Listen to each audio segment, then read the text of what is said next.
The auditorium was a sea of black caps and tassels, the air thick with anticipation and the faint hum of nervous chatter.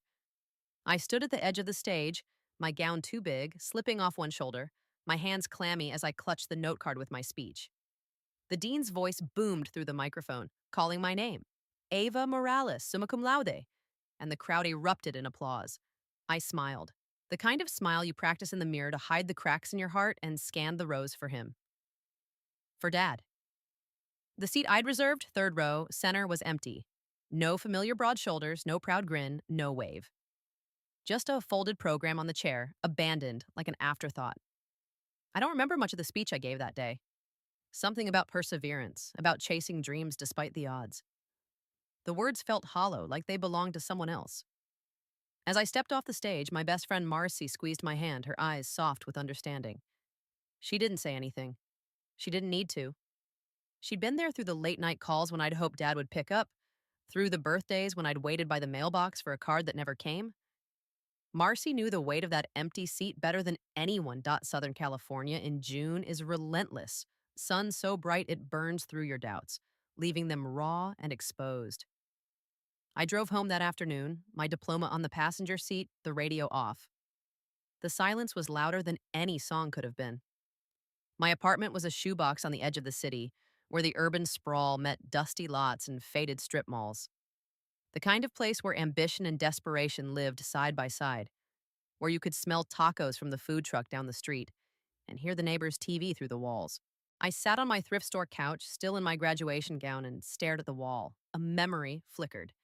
Dad's laugh, deep and warm, from when I was 6, sitting on his shoulders at the county fair, the lights of the Ferris wheel spinning above us.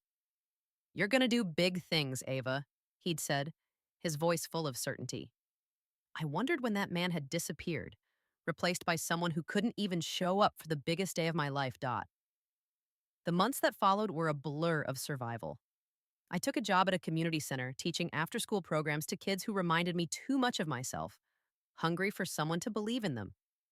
The pay was barely enough to cover rent, but it kept me busy, kept my mind from wandering back to that empty seat. I'd lie awake at night, replaying every moment I could remember with Dad, trying to pinpoint when it all went wrong. Was it when Mom left, when I was 10, and he started drinking more? Was it when he lost his job at the auto shop and started blaming the world for his failures? Or was it always there, a flaw in him I was too young to see? I tried calling him once, a few weeks after graduation. The phone rang and rang, then went to voicemail. "Hey, Dad," I said, my voice smaller than I wanted it to be. "I graduated. Top of my class. I missed you there." I hung up before I could say more, before the tears could choke me. He never called back. Marcy was the one who pulled me out of the fog. She showed up at my apartment one Saturday with a bottle of cheap wine and a notebook. "You're meant for more than this, Ava," she said, her voice firm but kind. Marcy was older, in her 50s, with gray streaks in her hair and a no-nonsense way about her. She'd been my professor in college, then my mentor, then my friend. She'd seen me at my lowest and never looked away. "You've got all this pain," she said, tapping her chest. "Use it. Build something with it." That's how New Horizons started. Just a spark of an idea over wine and tears scribbled in Marcy's notebook. A non-profit to help kids from broken homes, kids like me, get the education they deserved. Kids who needed someone to show up for them, even when their own families didn't. It wasn't easy. I worked nights at the community center, spent my days writing grant proposals, begging for donations, navigating the maze of permits and paperwork. There were months when I ate nothing but ramen, when I doubted I could pull it off. But every time I wanted to give up, I thought of that empty seat, and it fueled me. I wasn't just building a foundation. I was building a life that didn't depend on Dad's approval. Years passed, each one a brick in the wall I was building around my heart. By the time New Horizons was ready to open, I was 27. With long black hair I kept in a tight braid, a habit from years of needing to look put together, even when I felt like I was falling apart. The foundation's office was small, a converted storefront in a neighborhood where hope was hard-won. The walls were painted a soft blue, the kind of color that feels like a deep breath. There were photos on the walls, kids we'd already helped, smiling at science fairs, holding acceptance letters. Every time I walked through the door, I felt a quiet pride, like I was finally becoming the person I'd always wanted to be. Dot opening day was chaos in the best way. The parking lot was packed, families spilling out of cars, kids clutching applications, their eyes wide with possibility. I moved through the crowd, shaking hands, offering smiles, my voice hoarse from talking.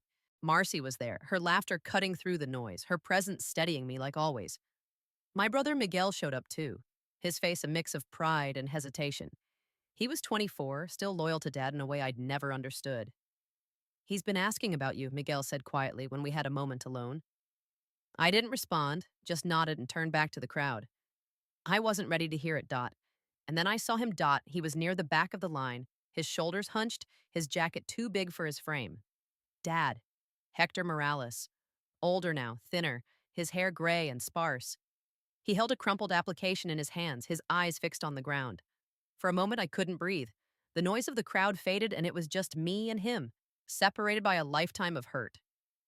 I remembered the smell of his aftershave when he'd hug me goodnight as a kid, the way he'd hum old ranchera songs while cooking breakfast. I remembered the silence that followed, the years of nothing. Dot. Our eyes met, and the world stopped. His face softened like he wanted to say something, but I felt the old instincts rise, run, cry, scream. Instead, I turned to Marcy, my hands trembling. "I need a moment," I said, passing her the clipboard. My voice was steady, but inside I was unraveling. I walked toward him, each step heavier than the last. Memories flooded me.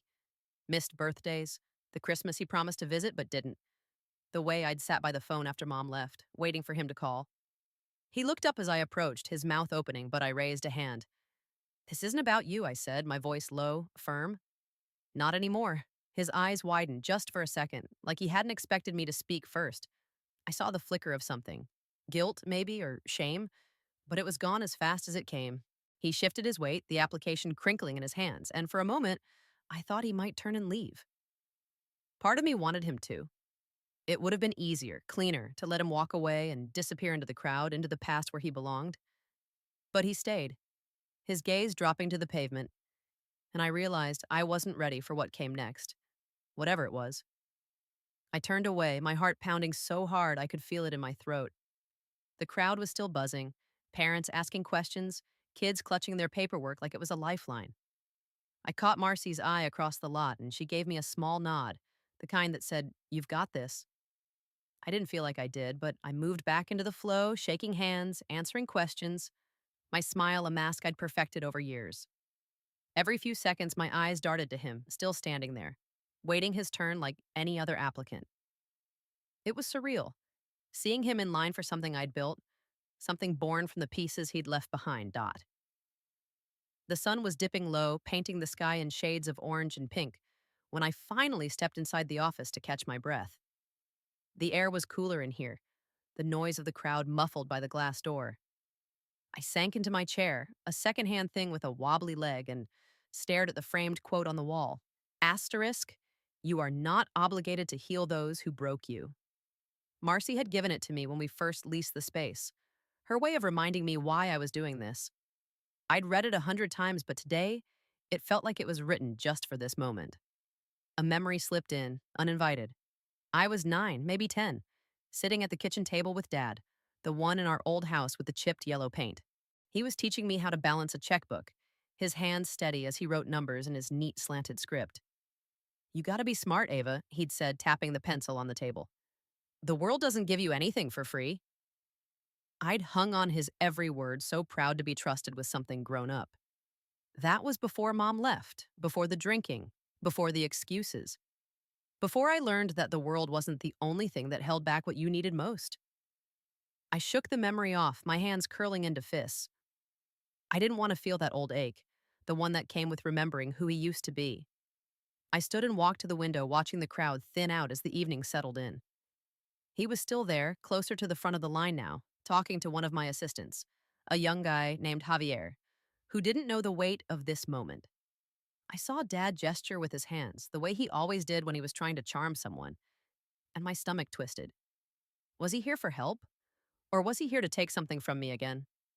Marcy slipped into the office, closing the door softly behind her. "You okay?" she asked, her voice low, like she was afraid to break something fragile. I didn't look at her. He's here, I said, my eyes still on him. My dad.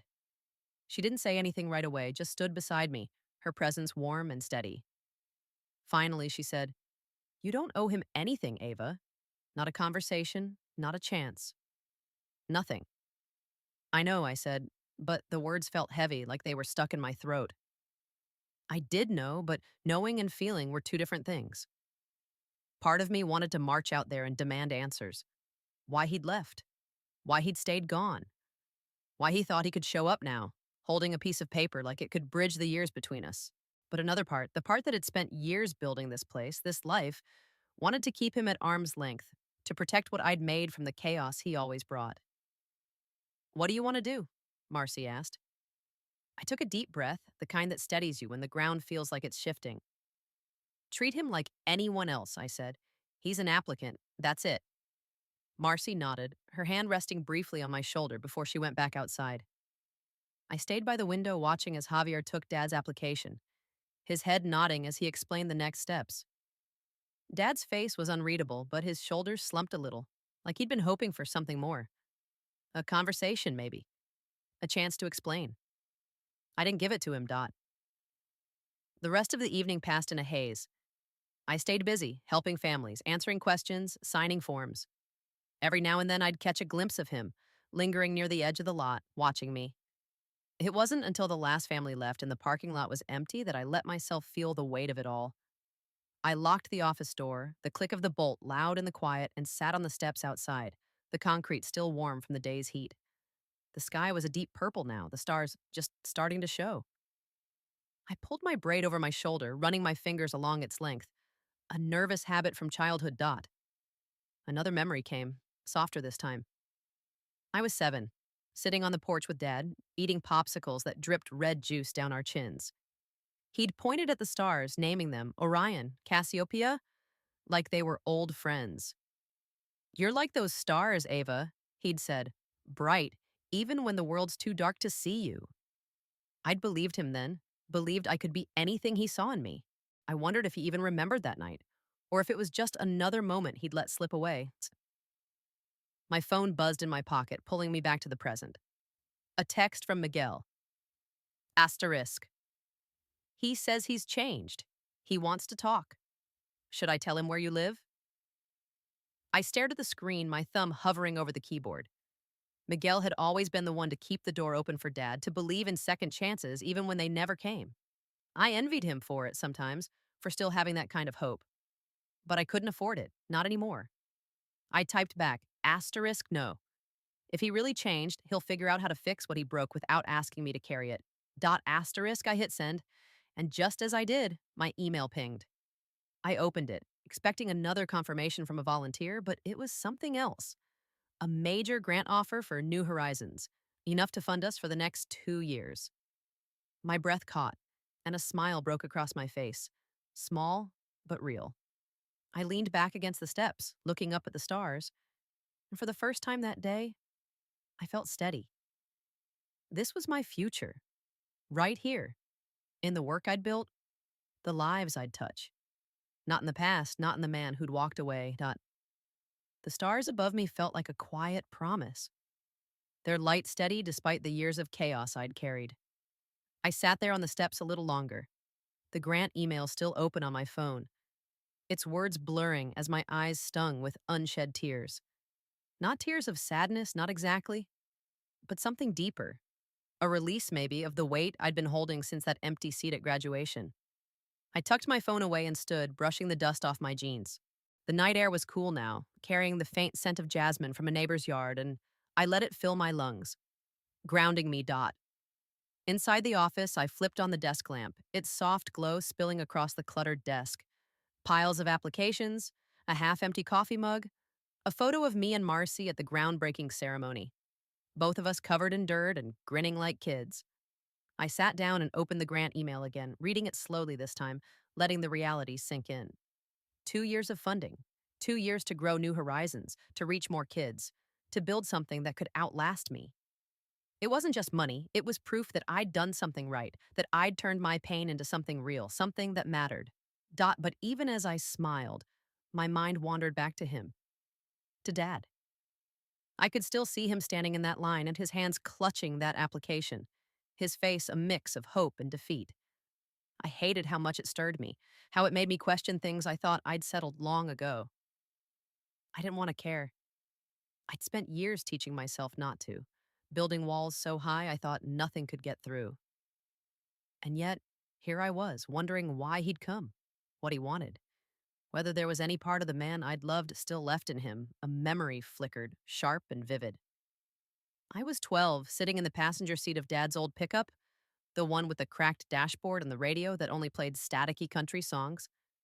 We were driving to the hardware store, just the two of us, and he was telling me about his dreams, how he'd wanted to open his own auto shop, be his own boss, make something of himself. "I'm gonna do it for you, Ava," he'd said, glancing at me with a smile that made me believe him. "So you and Miguel can have a better life." I'd nodded, so proud, so sure he'd make it happen. But the shop never opened. The drinking got worse, the promises faded, and by the time I was in high school, I'd stopped believing in his dreams. Or mine. I shook my head, pushing the memory away. That was the problem with Dad. He had a way of making you hope, even when you knew better. I stood and started tidying the desk, stacking papers, wiping down the mug, anything to keep my hands busy. The office was quiet. The only sound, the faint hum of the air conditioner, and the occasional car passing outside. I glanced at the framed quote again. Asterisk, you are not obligated to heal those who broke you. It was true, but it didn't make the ache go away. The next few days were a whirlwind. The grant news spread fast, and suddenly New Horizons was getting calls from local papers, community leaders, even a few politicians looking for a photo op. I spent my mornings meeting with potential partners, my afternoons reviewing applications, my evenings planning programs. It was exhausting, but it was the good kind of tired, the kind that comes from knowing you're exactly where you're meant to be. Marcy was a rock through it all, handling the press with her usual mix of charm and no-nonsense grit. "You're a star, Ava," she said one afternoon, tossing me a granola bar as we sat in the office, papers spread out between us. "Don't let anyone dim that light." I laughed, but her words stuck with me. I'd spent so long feeling like I was chasing something. Dad's approval, a sense of worth, a way to prove I was enough. But here in this little office with these kids and their dreams, I was starting to feel like I'd found it. Not because of him, but despite him still comma, he'd lingered in the corners of my mind. I hadn't seen him since opening day, but Miguel kept texting, dropping hints about Dad's situation. "He's living in a halfway house," one message said. "He's been sober 6 months," said another. I didn't respond, but each text was like a pebble in my shoe, small but impossible to ignore. Part of me wanted to ask Miguel for details. Where was Dad living? What had happened to him? Why now? But I didn't. I couldn't let myself get pulled back into his orbit. Not when I'd worked so hard to break free. One evening, about a week after the opening, I was locking up the office when I saw a figure across the street leaning against a lamppost. My heart skipped, thinking it was him. But as I squinted through the dusk, I realized it was just a stranger waiting for a bus. I let out a breath I hadn't known I was holding and started walking to my car, my keys jingling in my hand. The street was quiet, the storefronts dark, their windows reflecting the last of the sunset. I stopped for a moment, looking at the New Horizons sign above the door, its letters bold and bright. A swell of pride rose in me, but it was tinged with something else. Grief, maybe, for the girl who'd needed her dad to be proud of her first. That night, I drove home with the windows down, the warm air rushing past, carrying the scent of grilled meat from a nearby taco stand. My apartment was the same as always, small, cluttered, a mix of thrift store furniture and plants I somehow kept alive. I kicked off my shoes and sank onto the couch, my phone buzzing with another text from Miguel. Asterisk. "He came by today. Asked about you again." I didn't tell him anything, but Ava. He looked rough. Asterisk. I stared at the message, my thumb tracing the edge of the phone. A memory came, unbidden. Dad at my high school talent show, one of the few times he showed up. I was 15, nervous, singing a shaky rendition of some pop song I barely knew. He'd clapped louder than anyone, his grin wide, like I was the star of the world. Afterward, he'd hugged me, his jacket smelling of motor oil and cigarettes. That's my girl, he'd said. For weeks, I'd lived on that moment, replaying it to keep the doubts at bay. But it hadn't lasted. He was gone again by my next birthday, leaving nothing but a voicemail and an excuse. I typed a reply to Miguel. Asterisk, I can't do this right now. Please don't push. I hit send and tossed the phone onto the cushion beside me, my chest tight. I didn't want to feel sorry for Dad, didn't want to care about his struggles. But I did, and I hated myself for it. The next morning, I threw myself into work, determined to keep him out of my head. We were finalizing the first round of scholarships, and the office was alive with energy. Volunteers sorting files, Marcy on the phone with a donor, Javier training a new intern. I was in the middle of reviewing an application when Javier knocked on my door, his expression hesitant. Ava, there's someone here to see you, he said. He says he's your dad. My pen froze mid-sentence, the ink bleeding into a tiny blot on the page. For a moment, I couldn't move, couldn't think. The hum of the office, phones ringing, volunteers chatting, the clatter of a printer, faded into a dull roar in my ears. Javier stood in the doorway, shifting his weight, his eyes searching mine for a cue. I wanted to tell him to send Dad away, to say I was too busy, but the words stuck in my throat. Instead, I nodded, my voice barely above a whisper. Give me a minute, then send him in. Javier hesitated, then stepped out, closing the door softly behind him. I leaned back in my chair, my hands trembling as I set the pen down. The office felt smaller suddenly, the walls pressing in, the air too warm. I glanced at the framed quote on the wall. You are not obligated to heal those who broke you, and tried to anchor myself in its truth. But my heart was racing, betraying me, pulling me back to that empty seat, to the years of waiting for a man who never came. A memory slipped in, sharp as a blade. I was 8, standing in the driveway of our old house, clutching a homemade Father's Day card covered in glitter and crooked hearts.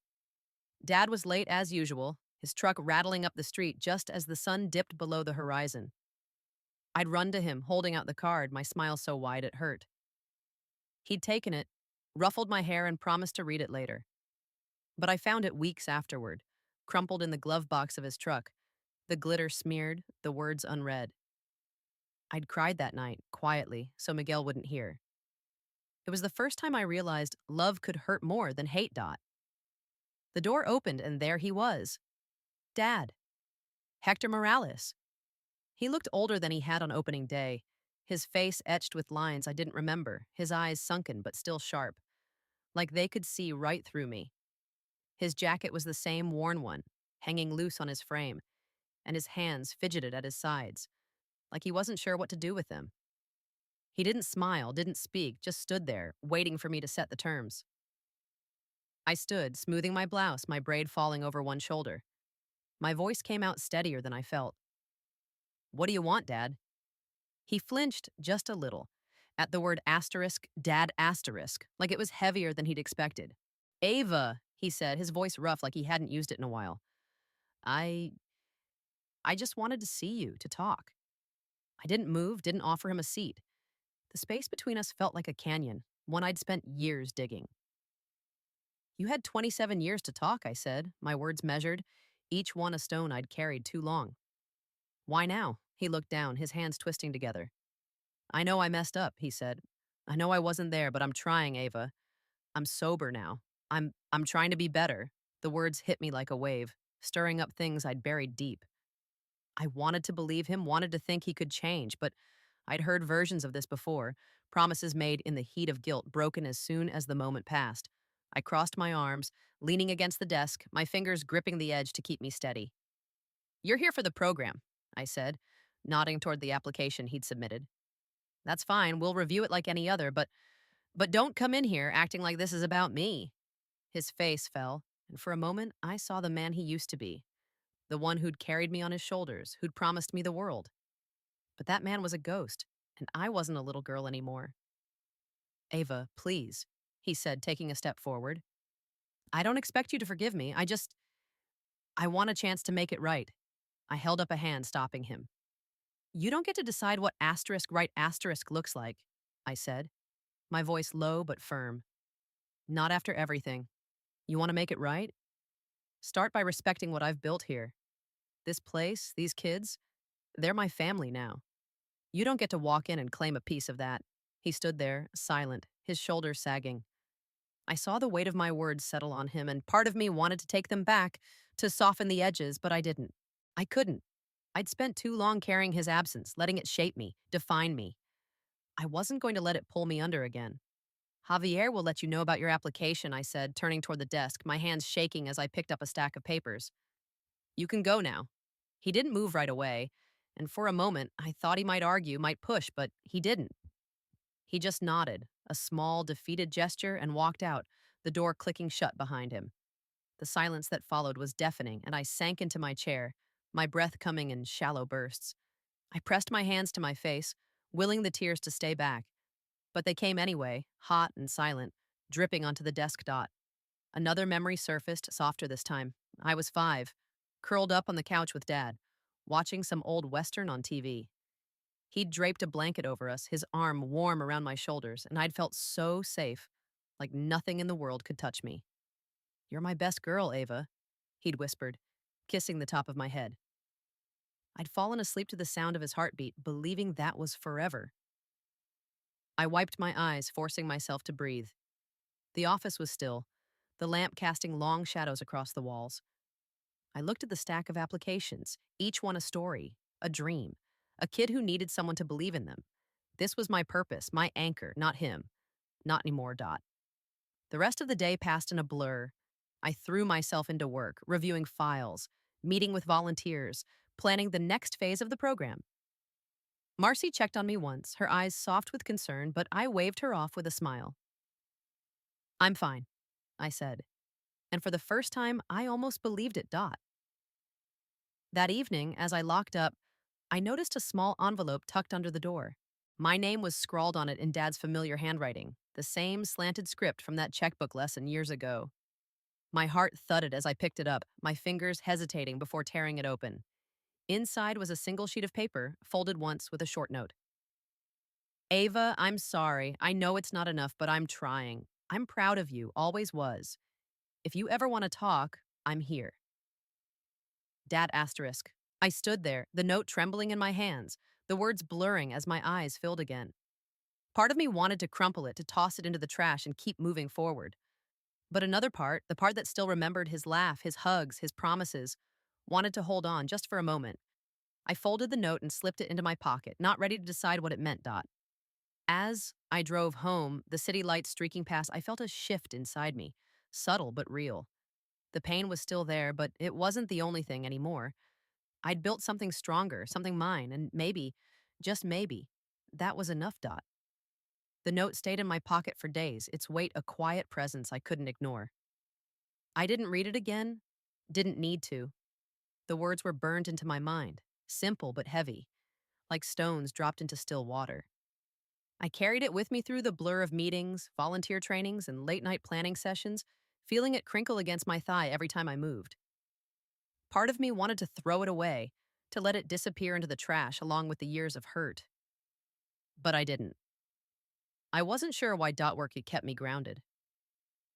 New Horizons was growing faster than I dared to hope.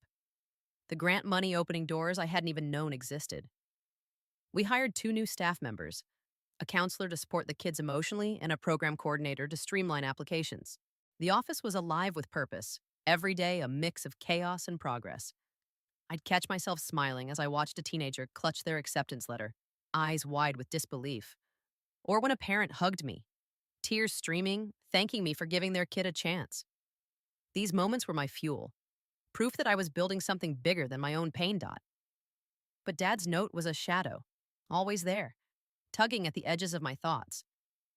I hadn't told Marcy about it, hadn't told anyone. It felt too private, too raw, like admitting I still cared would unravel everything I'd worked for. Instead, I buried myself in routine. Coffee at dawn, files until noon, meetings until dusk, then home to my tiny apartment where I'd collapse on the couch with a glass of water and the hum of the city outside. Sometimes I'd pull the note out, unfold it, and stare at his handwriting, tracing the loops of the asterisk A asterisk in my name. It was the same script I'd seen on birthday cards he'd actually remembered to send, on grocery lists pinned to the fridge when I was a kid. It made him feel real again, not just a memory or a wound. A memory came one night as I sat there, the note in my hands. I was 11, helping Dad fix a flat tire on his truck in the driveway. The sun was setting, casting long shadows across the cracked concrete, and he was humming one of his old ranchera songs, the kind that made you feel the ache of a story you didn't fully understand. I'd handed him a wrench, my hands smudged with grease, and he'd grinned at me. "You're a natural, Ava," he'd said. "Gonna teach you everything I know." I'd beamed, so proud to be his helper, so sure we'd always have moments like that. But the truck broke down again a month later and he sold it for scrap. Another promise left behind. I folded the note and tucked it into a drawer next to a photo of me and Miguel from when we were kids, grinning in front of a Christmas tree. I didn't want to think about Dad anymore, didn't want to let him take up space in my head. But he was there in the quiet moments, in the way my heart twisted when Miguel texted about him. "He's been asking about the program," one message said. Asterisk says he's got a job now, part time. I didn't reply, but I wondered what kind of job, where he was living, whether he really was sober. I hated that I cared. One afternoon, about 2 weeks after his visit, I was in the office sorting through scholarship applications when Marcy poked her head in. "You got a second?" she asked, her tone casual but her eyes sharp, like she could see the storm brewing inside me. I nodded, pushing the papers aside. "What's up?" She sat across from me, her hands folded on the desk. "Javier mentioned your dad came by," she said, straight to the point, as always. "You didn't say anything." I leaned back, my braid slipping over my shoulder. "Didn't seem worth mentioning," I said, but my voice was too tight, betraying me. Marcy raised an eyebrow, her lips curving into a small, knowing smile. "Ava, I've known you too long for that. What's going on?" I sighed, my fingers tracing the edge of the desk where the wood was worn smooth from years of use. "He left a note," I admitted, the words slipping out before I could stop them. "Says he's sorry, that he's proud of me. Wants to talk." Marcy didn't say anything right away, just watched me, her silence an invitation to keep going. I didn't want to, but the words came anyway. "I don't know what to do with it," I said. "I don't want to care, Marcy. I've spent years moving past him, building this place, this life. But he shows up, and it's like I'm that kid again, waiting for him to show up." She nodded, her eyes soft but steady. "You're allowed to feel that, Ava," she said. "You're allowed to be angry, to be hurt, to want him to be the dad you deserved. But you don't have to let him back in just because he's asking." "I know," I said, my voice barely above a whisper. "But what if he's really changed? What if I shut him out and regret it?" Marcy leaned forward, her hands resting on the desk. "If he's changed, he'll show it," she said. "Not with words, not with notes, but with time. You don't owe him a shortcut." Her words settled over me, heavy but true. I nodded, my throat tight, and she reached across the desk, squeezing my hand. "You're doing enough, Ava," she said. "More than enough." That evening, I drove to the beach, something I hadn't done in months. The sun was setting, painting the waves in shades of gold and pink, and I parked near the boardwalk where the air smelled of salt and fried food. I walked along the shore, my shoes dangling from one hand, the sand cool between my toes. The ocean was endless, stretching out to meet the sky, and for the first time in days, I felt like I could breathe. Another memory came, soft and fleeting. I was 6, at the same beach with Dad and Miguel, chasing waves while Dad laughed, his voice carrying over the crash of the surf. He'd lifted me onto his shoulders, pointing at the horizon. "See that, Ava?" he'd said. "That's where dreams live. You just gotta keep running toward them." I'd giggled, believing him, believing the world was as big and bright as he made it sound. I stopped walking, the waves lapping at my ankles, and pulled the note from my pocket. I unfolded it, reading it one last time, then let it go, watching as the tide carried it away, the ink blurring into nothing. It wasn't forgiveness, not yet, maybe not ever, but it was a choice. To let go of the weight, to keep moving toward my own horizon. When I got home, my phone buzzed with a voicemail from an unknown number. My heart skipped, thinking it might be him, but it was a donor, confirming a meeting for next week. I smiled, small but real, and set the phone down. The apartment was quiet, the plants on my windowsill catching the moonlight. I poured myself a glass of water, sat on the couch, and let the silence wrap around me. Not heavy anymore, but peaceful. The next morning, I walked into the office with a new kind of clarity. Dad's application was on my desk, flagged for review. I read it carefully, His answer straightforward, his need genuine. I approved it, no special treatment, just like any other. It wasn't about him. It was about the work, the kids, the future I was building. And as I signed my name, I felt something shift, like a door closing softly, leaving room for something new to begin. The days that followed felt lighter, like I'd shed a layer of myself I hadn't realized was weighing me down. Approving Dad's application wasn't about opening a door for him. It was about closing one for me. It was proof I could face him, his past, our past, and still keep moving forward. I didn't tell Miguel, didn't tell Marcy. It wasn't something I needed to explain. It was mine. A quiet victory I carried in my chest as I walked through the office, greeted volunteers, and hugged kids who'd just gotten their first scholarship checks. New Horizons was thriving. The grant money meant we could expand. More scholarships, a mentorship program, even a small tutoring center we were planning for next year. The office was a hive of activity, with new faces joining the team and families stopping by to share their stories. One afternoon, a mother named Rosa came in with her daughter, a shy 16-year-old named Elena who'd just been accepted into our program. Rosa grabbed my hands, her eyes brimming with tears. "You're giving her a future," she said, her voice thick. "I never thought we'd get this far." Elena stood behind her, clutching a notebook, her smile small but radiant. I hugged them both, my heart full, and as they left, I caught my reflection in the window, tired eyes, braids slightly frayed, but a steadiness I hadn't seen before. That moment stayed with me, a reminder of why I'd started this. Not to fix my own broken pieces, but to make sure kids like Elena didn't have to carry the same ones.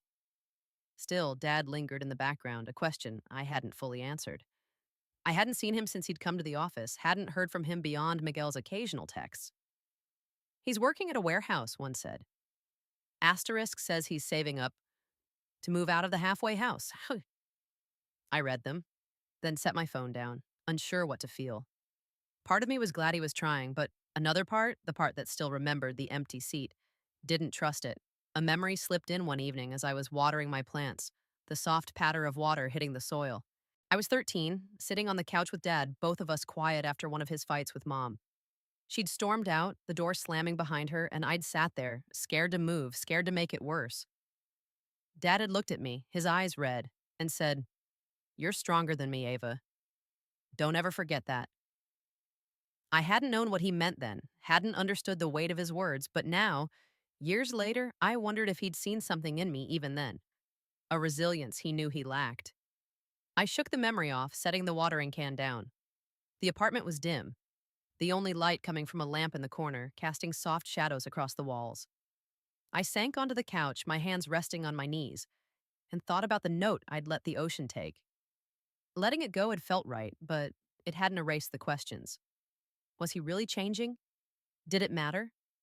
Could I ever look at him without seeing the years he'd left behind? The next week, I got a call from Javier during a rare, quiet moment in the office. "Ava, there's a guy here," he said, his voice hesitant. "Says he's dropping off a donation. Asked for you specifically." My stomach tightened. "Did he give a name?" I asked, already knowing the answer. "Hector Morales." I closed my eyes, my fingers gripping the phone. For a moment, I considered telling Javier to handle it, to send him away. But something stopped me. Curiosity, maybe, or a need to see this through. "I'll be out in a minute," I said, hanging up before I could change my mind. I stood, smoothing my blouse, tucking a loose strand of hair into my braid. The office was quiet, most of the staff at lunch, the air smelling faintly of coffee and printer ink. I walked to the front, my steps deliberate, and there he was, standing by the reception desk. He looked different this time, cleaner. His jacket replaced by a worn but neat flannel shirt, his hair combed back. In his hands was a small envelope, the kind you'd use for a card. "Ava," he said, his voice soft like he was afraid to break the moment. "I didn't come to bother you." I crossed my arms, keeping the desk between us. "Then why are you here?"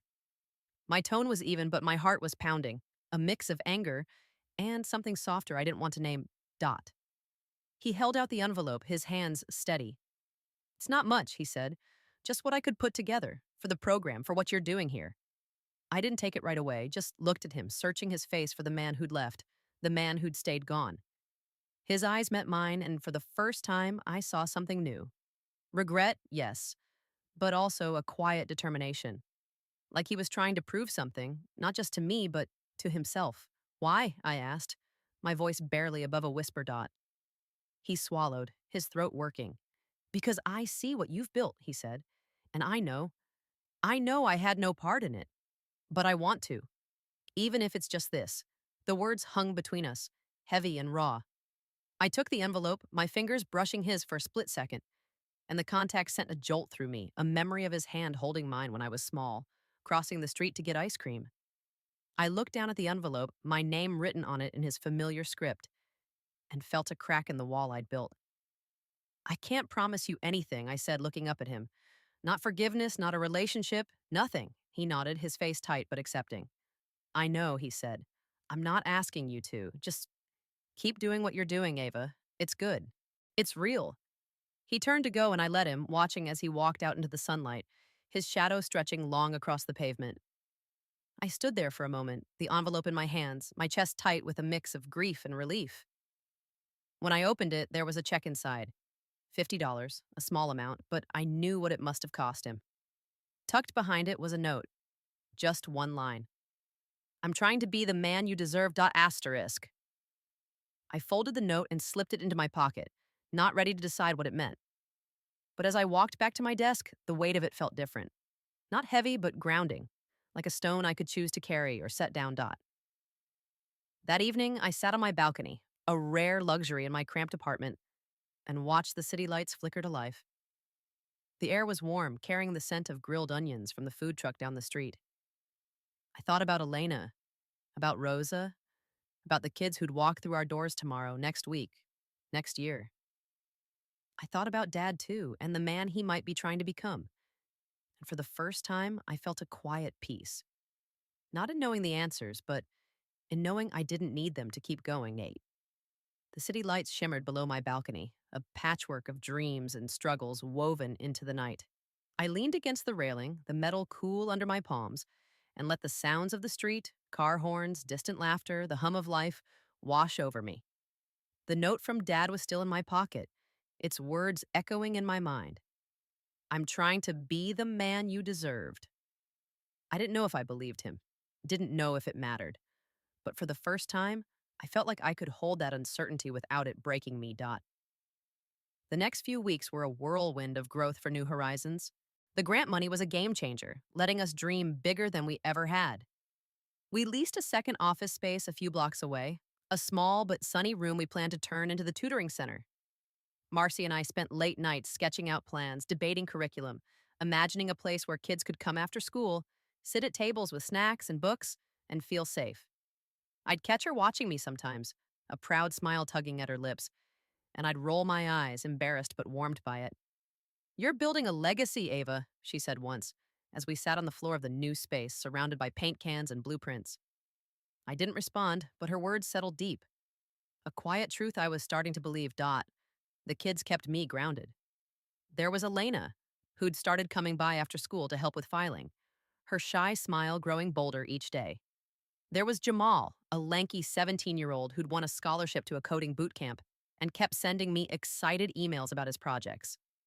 There was Sophia, barely 14, who'd written an essay about wanting to be a doctor so she could help her mom, who was sick. Every story, every face was a reminder of why I'd started this, why I kept going. They weren't just applicants, they were my reason, my purpose, the family I'd chosen. But Dad was still there, a thread I couldn't quite cut. Miguel's texts came less often, but when they did, they were updates. Small, careful glimpses into Dad's life. He's still at the warehouse. Got a promotion to night shift leader. Or asterisk. He talks about you all the time, Ava. Says he watches the news clips about New Horizons. I read them in the quiet of my apartment, my thumb hovering over the screen, never quite sure how to respond. I didn't want to shut Miguel out. He was my brother, my link to a past we both carried, but I wasn't ready to open that door either. A memory came one morning as I sipped coffee at my kitchen counter, the steam curling up in the early light. I was 10, standing in the backyard of our old house watching Dad grill burgers for a 4th of July barbecue. The air smelled of charcoal and summer, and he was laughing, flipping patties with a spatula, teasing Miguel about his new sneakers. I'd run to him with a sparkler, its light fizzing in my hand, and he'd lifted me up, spinning me until I squealed. "You're my firecracker, Ava," he'd said, his grin wide and warm. That day, I'd believed he'd always be there. That love was as simple as sparklers and summer nights. I hadn't known yet how quickly it could fade. I set the mug down, the coffee gone cold, and pushed the memory away. Those moments were real, but they weren't the whole story. The whole story was the years of silence, the missed calls, the empty seat. The whole story was me standing here now, building something he'd had no part in. I got ready for work, pulling my hair into its usual braid and headed to the office, determined to keep my focus where it belonged. One afternoon, about a month after Dad's donation, I was at the new tutoring center helping paint the walls a soft green. The space was coming together. Bookshelves lined one wall, a donated couch sat in the corner, and a bulletin board was already covered with flyers for local events.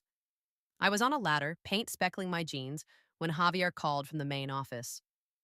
"Ava, you've got a visitor," he said, his voice careful, like he was bracing for my reaction. "It's your dad again." My hand stilled, the paintbrush dripping onto the drop cloth below. For a moment, I didn't say anything, just stared at the half-painted wall, my heart thudding. "What does he want?" I asked finally. "He didn't say," Javier replied. "Just asked if you were here. He's got something with him, a box, I think." I sighed, setting the brush down. "Tell him I'm busy," I said, then paused, my resolve wavering. "No, wait, I'll come over."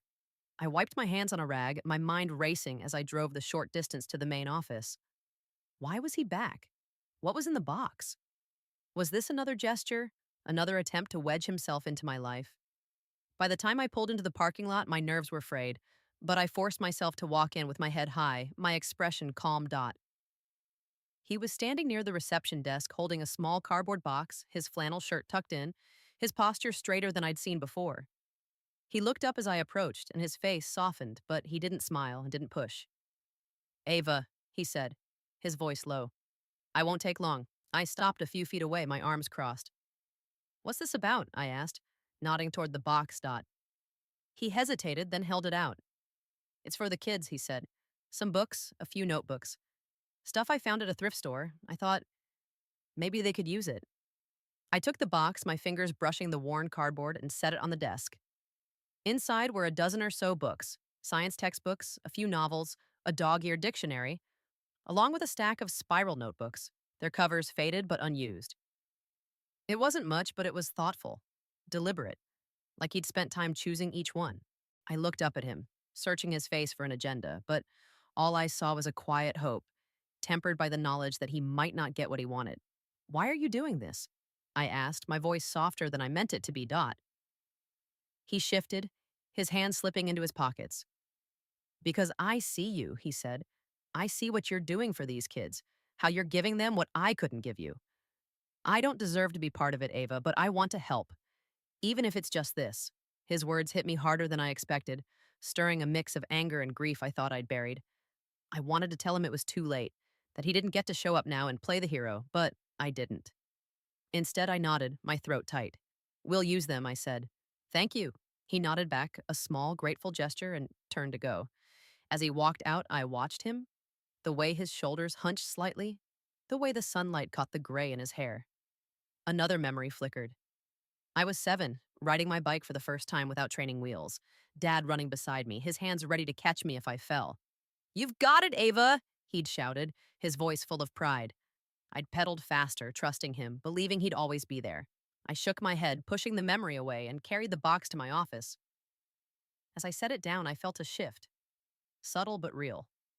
This wasn't forgiveness, not yet, but it was a step towards something else. Acceptance, maybe, of the man he was now, not the one I'd lost. I sat at my desk, the books spread out before me, and smiled. Not for him, but for the kids who'd read them, for the future we were building, one small act at a time. The box of books sat on the corner of my desk for days, a quiet reminder of Dad's visit. I didn't open it again, didn't need to. The image of those worn textbooks and notebooks was etched in my mind, along with the look on his face when he'd handed them over. It wasn't pride or expectation in his eyes, but Something humbler, like he was offering a piece of himself and bracing for rejection. I didn't know what to do with that. So I left the box there, letting it blend into the clutter of my office. Papers, coffee mugs, a wilting plant I kept forgetting to water. While I focused on the work that had always anchored me, New Horizons was in full swing.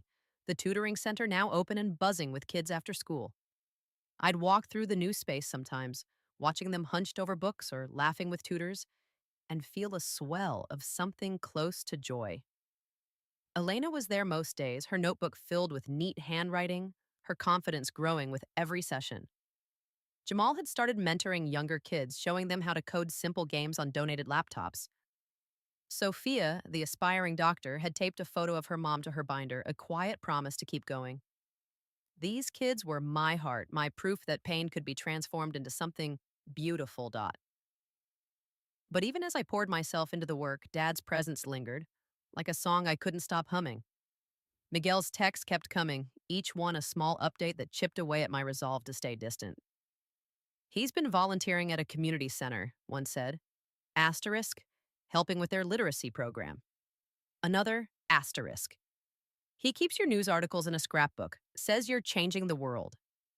I read them late at night, the blue light of my phone casting shadows across my apartment, and felt a tug I couldn't name. Was it hope?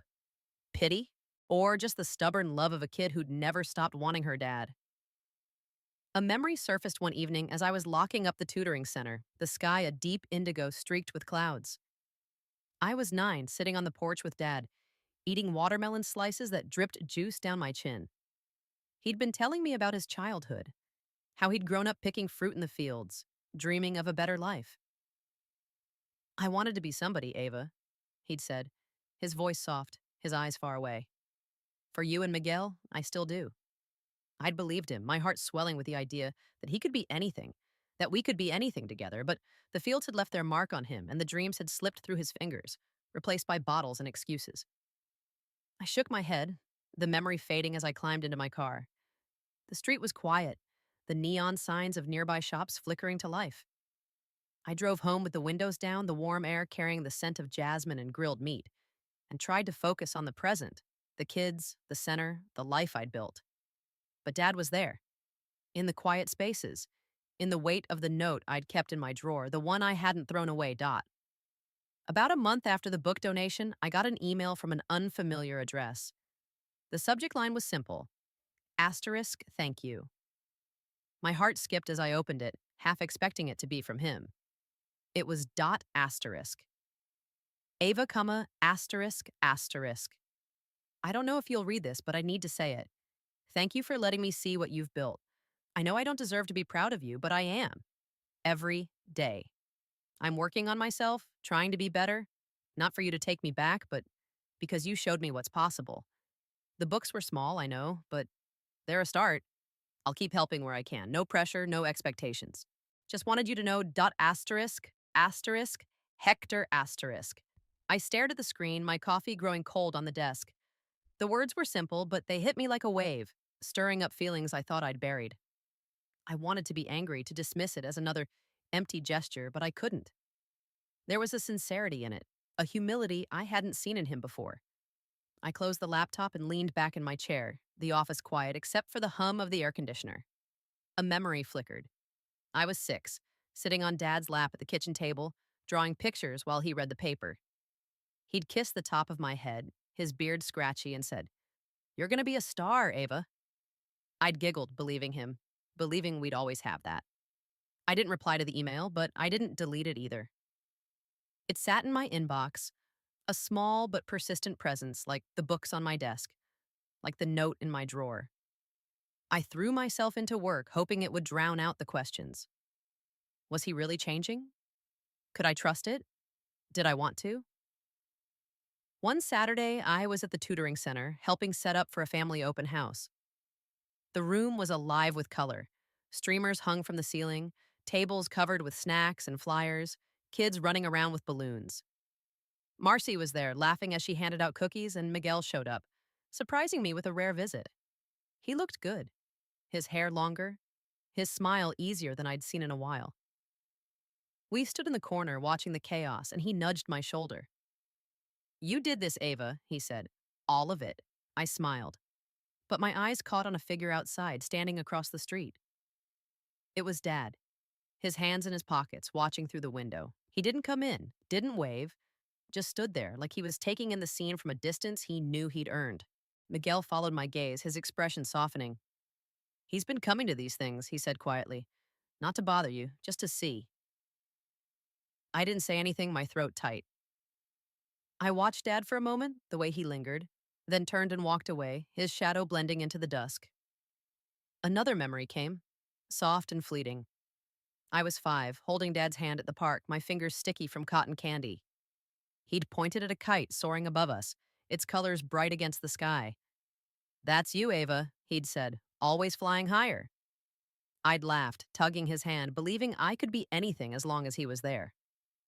I turned back to the room, to the kids and their families, to the life I'd built. Miguel squeezed my shoulder and I leaned into him just for a moment, letting myself feel the warmth of having him there. You okay?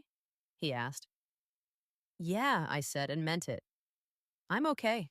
That night, I sat on my couch, the apartment quiet, the note from Dad in my hands. I read it again and then set it down, my fingers tracing the edge of the paper.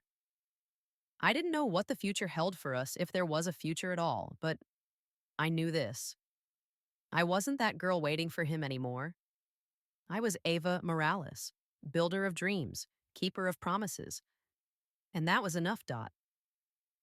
As I turned off the lamp, the city lights filtering through my window, I felt a quiet resolve settle over me. The pain would always be there, a scar I'd carry, but it didn't define me. Not anymore. I closed my eyes, the hum of the city, a soft lullaby, and let myself rest, ready for whatever came next. The morning after the open house, I woke to the soft patter of rain against my window, a rare sound in Southern California. The city felt hushed, the usual clamor softened by the gray sky. I lay in bed for a moment, staring at the ceiling, the events of the day before replaying in my mind.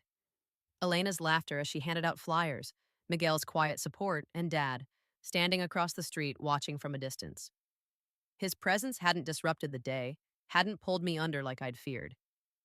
Instead, it had felt like a footnote, a small piece of a larger story that was mine to write. I got up, pulling on a sweater, and made coffee, the familiar ritual grounding me. As the machine gurgled, I thought about the email he'd sent, the books he'd donated, the way he'd stood outside without pushing for more. It was different from the Dad I'd known, the one who'd made grand promises only to vanish when they mattered most. But I wasn't ready to trust it, not fully. Trust was a bridge I'd have to build slowly, if at all. Work called, as it always did. The tutoring center was closed for the weekend, but the main office was open, and I had a stack of grant reports waiting. I drove through the rain, the streets slick and reflective, the wipers swishing rhythmically. The office was quiet when I arrived, just me and the hum of the heater. I settled at my desk, the box of Dad's books still in the corner, now partially covered by a pile of folders. I glanced at it, then away, focusing on the reports. Numbers, goals, outcomes. They were straightforward, a language I could control. A memory slipped in as I typed, soft and unbidden. I was 12, sitting at the kitchen table with Dad, both of us eating cereal late at night because he'd forgotten to make dinner. The house was quiet, Mom already gone, Miguel asleep upstairs. Dad had looked at me, his eyes tired but warm, and said, "You're gonna be okay, Ava. You're tougher than all of us." I'd nodded, not understanding then how much I'd need that toughness, how it would carry me through the years he wasn't there. I shook my head, pushing the memory aside, and kept working. The rain tapped against the window, a steady rhythm that matched the beat of my thoughts. I was halfway through a budget projection when my phone buzzed with a text from Miguel. "Dad's at the community center today. They're doing a book drive. He asked if you'd want to come by ***. I stared at the message, my thumb hovering over the screen. Part of me wanted to ignore it, to keep the distance I'd worked so hard to maintain. But another part, the part that remembered his email, his books, his quiet presence outside the open house, was curious. Not hopeful, not yet, but open, like a crack in a door I'd thought was locked. I typed back, *maybe, I'll think about it. It wasn't a commitment, but it was more than I'd given before. I set the phone down and turned back to my work, but the idea lingered. a pebble in my shoe I couldn't shake. Dot. That afternoon, I finished early and found myself driving toward the community center, almost without deciding to. The rain had stopped, leaving the air fresh and the streets gleaming. The center was a low brick building in a neighborhood much like mine, gritty, resilient, full of people trying to make something better. I parked across the street, my hands gripping the steering wheel, and watched the activity through the center's open doors. Volunteers were stacking books on tables, kids running around with flyers, a small crowd milling about. Dot. And there he was, Dad. He was at a table near the entrance, sorting books, his flannel shirt rolled up to his elbows. He looked focused, his movements deliberate, like he was pouring himself into the task. A young girl, maybe 10, handed him a stack of paperbacks, and he smiled at her, saying something that made her laugh. The sight hit me harder than I expected. A glimpse of the man he'd been when I was that age, the one who'd made me feel like I was the center of his world. I didn't get out of the car. I sat there watching, my heart a tangle of old hurt and new questions. A memory came, vivid and warm. I was 8, at a school book fair, Dad kneeling beside me as I picked out a worn copy of Charlotte's Web Asterisk. He'd paid for it with crumpled bills, his hands rough from work, and said, "Read this one, Ava. It's about love that lasts." I'd read it cover to cover that week, imagining he'd read it too, that we'd talk about it. But he never did, and the book ended up on a shelf, forgotten like so many of his promises. I started the car and drove away, the community center fading in my rearview mirror. I wasn't ready to face him, not yet. But the fact that I'd gone at all, that I'd sat there and watched, felt like a shift, a small step towards something I couldn't name. When I got home, I pulled the note from my drawer, the one he'd left with the donation, and read it again. "I'm trying to be the man you deserved." I folded it carefully and put it back, not ready to let it go, but not ready to hold it close either. Dot.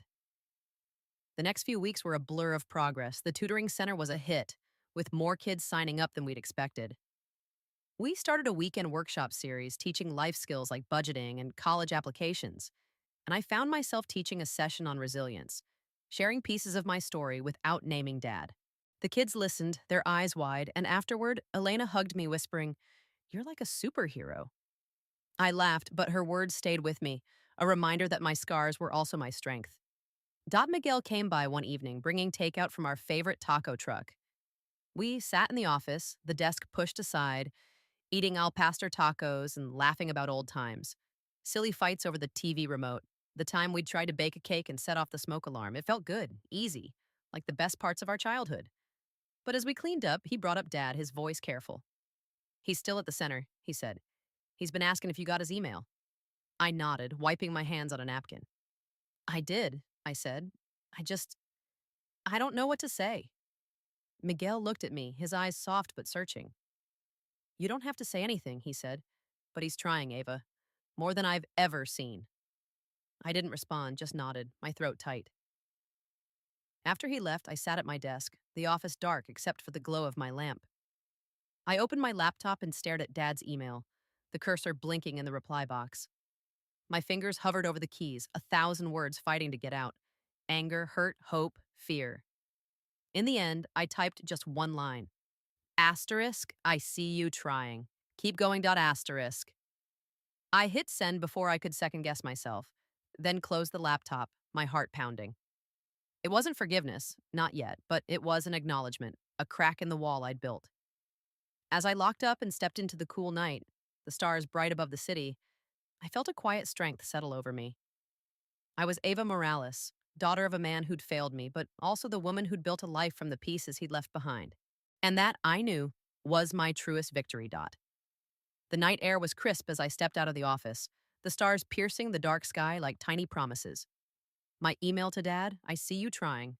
Keep going," felt like a stone I'd finally set down, not because it was light, but because I was strong enough to carry it no longer. I locked the door, the click of the bolt a small grounding sound, and walked to my car, the city humming softly around me. The weight of that one-line reply lingered, not heavy but present, like the faint scent of rain still clinging to the pavement. I didn't know if he'd respond, didn't know if I wanted him to, but for the first time, I felt like I'd spoken my truth without needing his approval to make it real. Dot. The weeks that followed were a steady rhythm of purpose. New Horizons grew, its roots sinking deeper into the community. The tutoring center was packed most afternoons, kids sprawled across tables with textbooks and laptops, their laughter mixing with the soft scratch of pencils.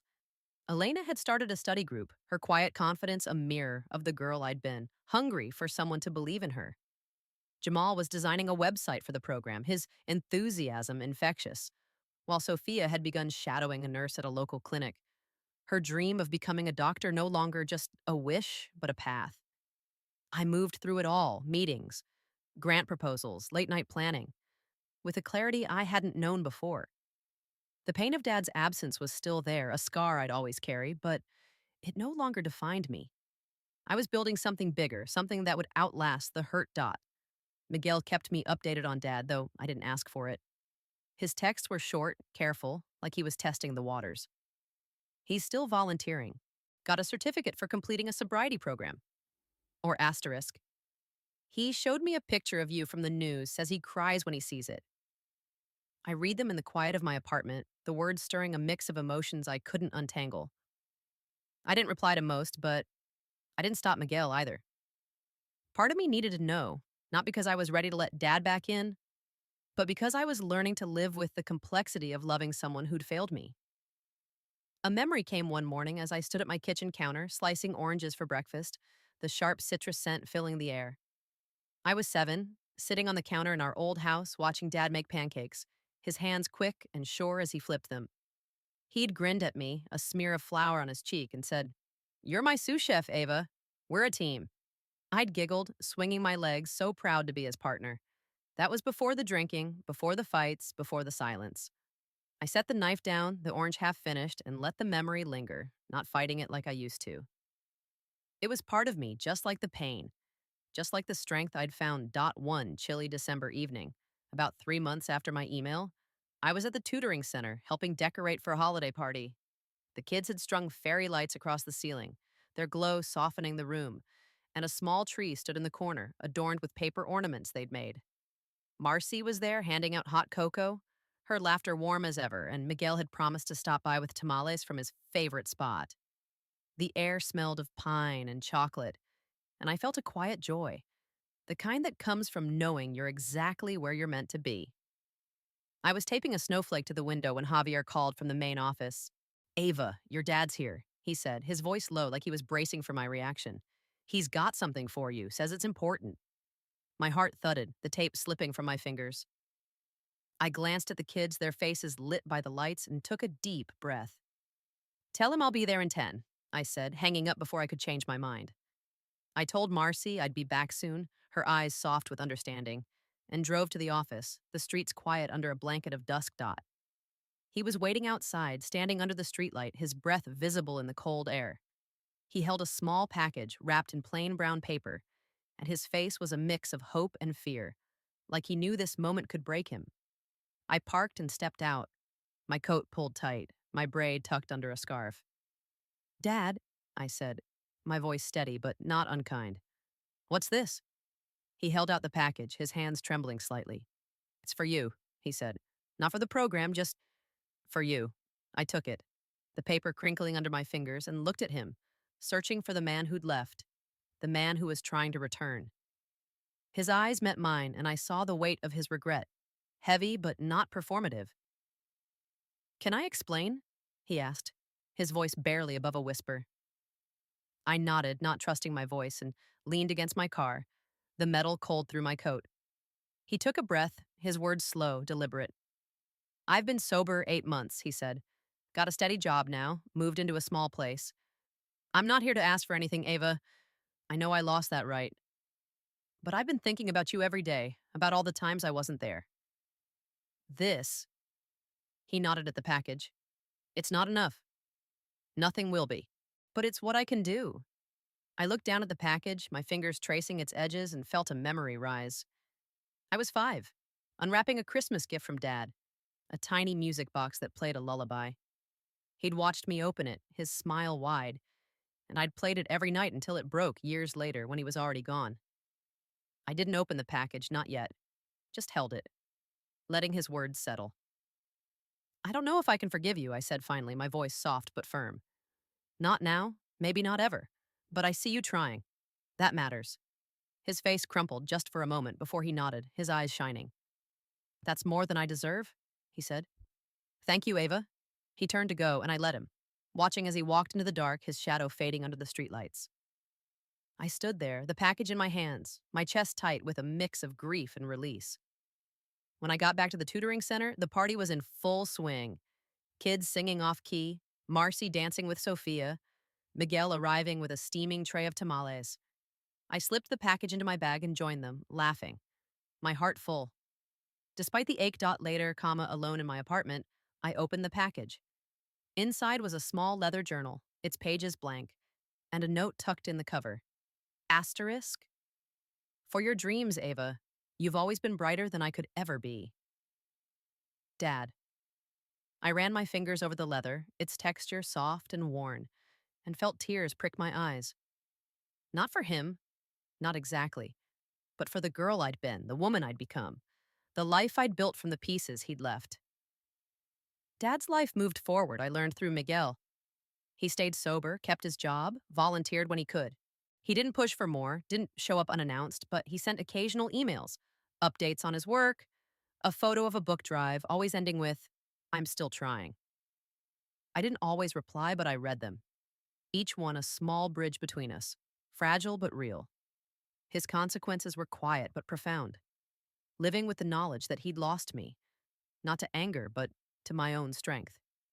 He carried that shame, I knew, in the way he kept his distance, in the humility of his actions, in the life he was rebuilding without expecting me to be part of it. For me, the aftermath was a new beginning. New horizons grew, opening a third location the following year, reaching kids across the county. I hired more staff, trained more mentors, watched more dreams take root. Elena got into college, Jamal launched a tech startup, Sophia won a science fair with a project on heart disease. I stood at their graduations, their ceremonies, clapping until my hands hurt, my heart full where an empty seat had once been. I kept the journal on my desk, writing in it late at night, plans for the program, hopes for the kids, reflections on my own journey. It was my space, my dreams, a reminder that I was enough. One evening as I closed it, the city lights flickering outside, I thought of Dad, of the man he was trying to be, of the girl who'd waited for him. I didn't need him anymore, not like I once did, but I was glad he was out there somewhere, trying. I turned off the lamp, the room falling into a soft dark, and whispered to the quiet, I'm free.